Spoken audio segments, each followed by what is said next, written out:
Hi, I'm Erik Rodgers. I'm Arborist representative for Giroud Tree and Lawn.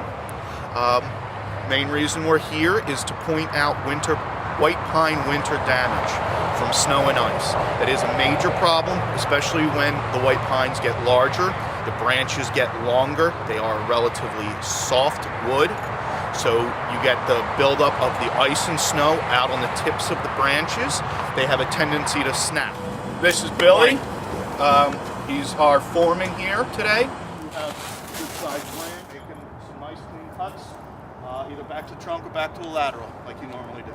When I say make cut back to a lateral is a branch that comes out of the main lead, or the main branch. So here would be a lateral, but this has to be 1/3 the size of the main branch to make that proper cut so that it can take over and heal over properly.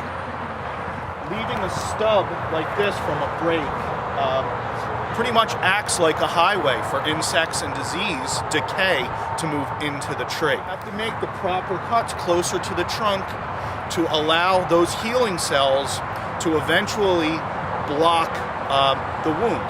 That way diseases, insects won't get into the tree. You're less likely to get decay.